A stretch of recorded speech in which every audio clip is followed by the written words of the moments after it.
ಎಲ್ರಿಗೂ ನಮಸ್ಕಾರ. ನೋಡ್ರಿ, ಈ ಬಾಳಿಕೆ ಚಿಪ್ಸ್ ಎಷ್ಟು ಕ್ರಿಸ್ಪಿಯಾಗಿ ಬಂದಾವು. ಇದು ಯಾವ ರೀತಿ ಮಾಡುಮು ಅಂತ ನೋಡೋಣ. ಅದಕ್ಕಿಂತ ಮೊದಲು ನೀವು ನನ್ನ ಚಾನಲನ್ನು ಸಬ್ಸ್ಕ್ರೈಬ್ ಮಾಡಿದ್ದಿಲ್ಲ ಅಂದ್ರೆ ಸಬ್ಸ್ಕ್ರೈಬ್ ಮಾಡಿರಿ. ನೋಡ್ರಿ, ಮೊದಲು ಈ ಚಿಪ್ಸ್ಗಳು ನಾ ಇದ್ರೊಳಗೆ 2 ಥರ ಮಾಡೀನಿ. ಒಂದು ಮಸಾಲ ಚಿಪ್ಸ್, ಒಂದು ಪ್ಲೇನ್ ಚಿಪ್ಸ್ ಮಾಡೀನಿ. ಇನ್ನೊಂದೂ 2 ಥರ ಮಾಡೀನಿ. ಅಂದ್ರೆ ಒಂದು ಇದ್ರ ದಿಪ್ಪು ಬರ್ತದೆ, ಆ ದಿಪ್ಪು ಥರನೂ ಒಂದು ಥರ ಮಾಡೀನಿ, ಒಂದು ತೆಳು ಥರ ಮಾಡೀನಿ. ಅದಕ್ಕೆ ಮೊದಲು ನಾವು 2 ಕೇರಳದ ಬಾಳಿಕೆ ಅಂತಾರೆ. ಇವು ನಮ್ಮ ಉತ್ತರ ಕರ್ನಾಟಕ ಕಡೆ ಸಿಗಲ್ಲ. ಆದರೂ ನಾನು ಸ್ವಲ್ಪ ಮಾರ್ಕೆಟ್ಗೆ ಹೋದಾಗ ಸೂಪರ್ ಮಾರ್ಕೆಟ್ನಲ್ಲಿ ಸಿಕ್ಕಿದ್ದು, ಅದನ್ನು ನಾನು ವಿಡಿಯೋದಾಗ ನೋಡಿದ್ದೆ. ಮಾಡಬೇಕು ಅಂಥೇಳಿ ಮನ್ಯಾನ ಬಾಳಿಕೆ ಹಿಂಗೆ ನಾರ್ಮಲಾಗಿ ಸಿಗುವಂಥ ಬಾಳಿಕೆಯಲ್ಲೇ ಮಾಡೋಕ್ಕೆ ಹೋಗಿದ್ದೆ. ಆದರೆ ಸರಿ ಬಂದಿದ್ದಿಲ್ಲ.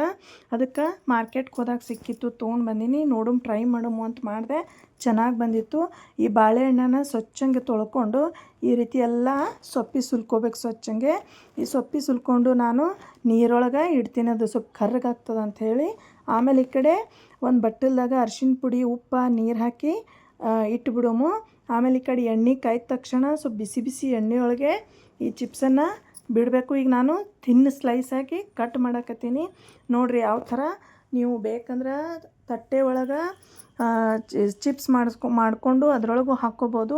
ಇಲ್ಲಪ್ಪ ಅಂದರೆ ಈ ರೀತಿ ಡೈರೆಕ್ಟೇ ಮಾಡ್ಕೋಬೋದು. ಆದರೆ ಸ್ವಲ್ಪ ಬಿಸಿ ಇರ್ತದೆ, ಕೈಗೆ ಬಡಿತಿರ್ತದೆ. ನೋಡಿಕೊಂಡು ನೀವು ಮಾಡ್ಕೋಬೇಕು. ನೋಡಿರಿ, ನಾ ಯಾವ ರೀತಿ ಕಲ್ಸಾಕ್ತೀನಿ. ಈ ರೀತಿ ಸ್ವಲ್ಪ ಬುರುಗ್ ಬಂದಂಗೆ ಆಗ್ತದೆ.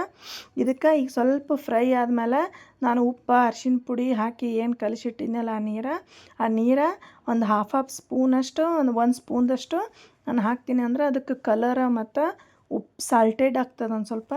ಅದಕ್ಕೆ ನೋಡಿರಿ, ಅದು ಏನು ಉಪ್ಪು ಅದು ಹಾಕಿದ್ಮೇಲೆ ಈ ಥರ ಸ್ವಲ್ಪ ನೊರೆ ಎಲ್ಲ ಹೋಗ್ತದೆ. ಬುರುಗ್ ಹೋದ್ಮೇಲೆ ನಾವು ಇದನ್ನು ಕಡಿಯಾಕೆ ತಕ್ಕೋ. ಇದು ಕ್ರಿಸ್ಪಿಯಾಗಿದ್ದು ಆವಾಜ್ ಹೆಂಗೆ ಬಂತು ನೋಡಿರಿ.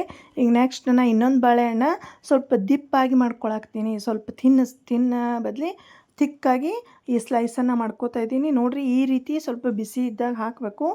ಇದನ್ನು ಸ್ವಲ್ಪ ಬಾಳೋ ತನಕ ಕರಿಬೇಕಾಗ್ತದೆ. ಯಾಕಂದರೆ ಇದು ಸ್ಲೈಸ್ ಸ್ವಲ್ಪ ಥಿಕ್ ಇರ್ತದಲ್ಲ, ಸ್ವಲ್ಪ ಕರಿಲಾಕ ಸ್ವಲ್ಪ ಜಾಸ್ತಿ ಟೈಮ್ ತೊಗೊತದ. ಈಗ ನೋಡಿರಿ, ಇದು ಕರ್ಕೊಂಡಾದ್ಮೇಲೆ ನಾನು ಸ್ವಲ್ಪ ಅರಿಶಿನ ಪುಡಿ ಮತ್ತು ಆ ಉಪ್ಪಿನ ನೀರು ಹಾಕ್ತೀನಿ. ಉಪ್ಪಿನ ನೀರು ಹಾಕಿದಾಗ ಸ್ವಲ್ಪ ನೊರೆ ಬಂದಂಗೆ ಆಗ್ತದೆ. ನೋಡಿರಿ, ಕರೆದ್ಮೇಲೆ ಈ ರೀತಿ ಉಪ್ಪಿನ ಎಲ್ಲ ಬುರುಗ್ ಹೋಗ್ಬಿಡ್ತದೆ. ಅದು ಆ ಬುರುಗ್ ಹೋದ್ಮೇಲೆ ನಾವು ಇದನ್ನು ಸೈಡಲ್ಲಿ ನೋಡಿರಿ, ಇದನ್ನೂ ಕೂಡ ಎಷ್ಟು ಕ್ರಿಸ್ಪಿಯಾಗಿ ಬಂದವು. ನಿಮ್ಗೆ ಆವಾಜೇ ಕೇಳಿಸ್ತಾ ಇರಬೇಕು. ನೋಡಿರಿ, ಈ ರೀತಿ ನಾವು ಇದನ್ನು ಚೆಂದಂಗೆ ಕರ್ಕೊಂಡು ನಾವು ಕಡಿಯಾಕೆ ತಕ್ಕೋಬೇಕು. ಈಗ ನೋಡಿರಿ, ನಾ 2 ಥರ ಮಾಡಿಟ್ಟೀನಿ. ಒಂದು ಥಿನ್ ಸ್ಲೈಸ, ಒಂದು ಥಿಕ್ ಸ್ಲೈಸ. ನೋಡಿರಿ, ಎಷ್ಟು ಕ್ರಿಸ್ಪಿಯಾಗಿ ಬಂದವು. ನಿಮಗೆ ಕಾಣಿಸಾಕತ್ತದ. ಸ್ವಲ್ಪ ಕಲರು ಚೆಂದ ಬಂದದ ಅದು ಅರಿಶಿನ ಪುಡಿ ಉಪ್ಪು ಹಾಕಿದ್ದಕ್ಕೆ. ನಾನಿದು ಸ್ವಲ್ಪ ಮಸಾಲ ಮಾಡ್ತಾಯಿದ್ದೀನಿ, ಮಸಾಲ ಚಿಪ್ಸ್ ಥರ. ಸ್ವಲ್ಪ ಉಪ್ಪು, ಚಾಟ್ ಮಸಾಲ, ಸ್ವಲ್ಪ ಖಾರದ ಪುಡಿ ಹಾಕ್ಕೊಂಡು ಇದಕ್ಕೆ ನಾನು ಮಸಾಲ ಮಾಡೋ ಸಲಿಂದ ಈ ರೀತಿ ಕಲಿಸ್ಕೊಂಡೀನಿ. ನೋಡಿರಿ, ಎಷ್ಟು ಕ್ರಿಸ್ಪಿಯಾಗ್ಯಾವು. ಹೆಂಗೆ ಮುರಿದು ತೋರಿಸ್ತೀನಿ, ನಿಮ್ಗೆ ಆವಾಜ್ ಕೇಳಿಸ್ತಾ ಇರಬೇಕು. ನೋಡ್ರಿ, ಎಷ್ಟು ಚಂದ ಕ್ರಿಸ್ಪಿಯಾಗಿ ಬಂದಾವು. ನೀವು ಮನೆಯಲ್ಲಿ ಟ್ರೈ ಮಾಡಿ ನೋಡಿರಿ. ಆದರೆ ತುಂಬ ಟೇಸ್ಟಿನೂ ಇರ್ತಾವೆ. ನನಗೆ ಎಸ್ಪೆಷಲಿ ಈ ಬಾಳಿಕಾಯಿ ಚಿಪ್ಸ್ ಅಂದ್ರೆ ಭಾಳ ಇಷ್ಟ.